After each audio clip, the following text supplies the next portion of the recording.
मैं बात कर रहा हूं आर्टिफिशियल इंटेलिजेंस की।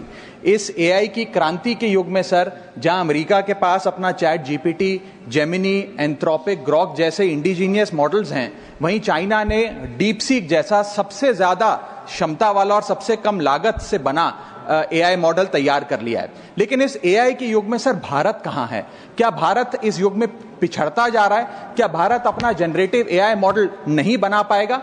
वर्ष 2010 से लेकर 2022 के बीच में दुनिया में जितने एआई पेटेंट्स रजिस्टर हुए उसका 60% हिस्सा यूएस ने हासिल किया और 20% चाइना ने। दुनिया की 5वीं सबसे बड़ी अर्थव्यवस्था भारत ने मात्र 0.5% ही हासिल किया। सर, यह बात तो सत्य है कि यूएस और चाइना के पास एआई में एक हेड स्टार्ट है 4-5 साल का, लेकिन वो इसलिए है क्योंकि उन्होंने अपने रिसर्च में, एकेडमिया में और एआई डेवलपमेंट में निवेश किया। सर, भारत की बहुत बड़ी आबादी एआई के वर्कफोर्स का हिस्सा है। बताया जाता है कि एआई की कुल वर्कफोर्स का 15% हिस्सा भारतीयों से बनता है सर, जहां 4.5 लाख भारतीय एआई प्रोफेशनल्स के तौर पे फॉरेन कंट्रीज में काम कर रहे हैं।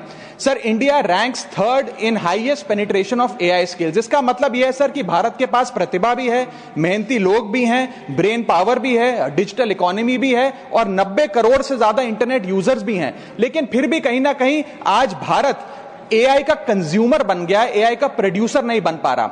सर, ओपन एआई के फाउंडर सैम ऑल्टमैन से जब भारत की एआई पोटेंशियल के बारे में पूछा गया तो उन्होंने भारत को नकारते हुए कहा कि भारत का एआई पोटेंशियल पूरी तरीके से होपलेस है, यानी कि निराशाजनक है।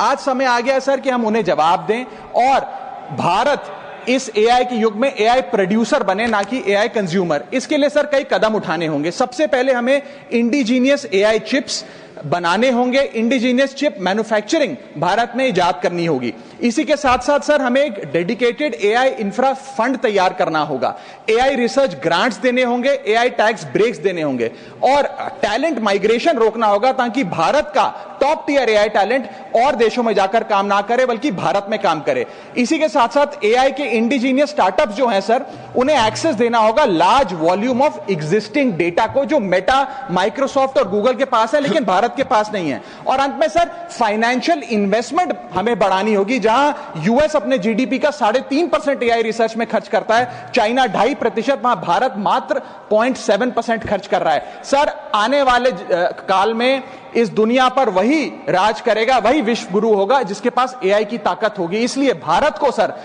मेक इन इंडिया के साथ साथ मेक एआई इन इंडिया की ओर आगे बढ़ना होगा।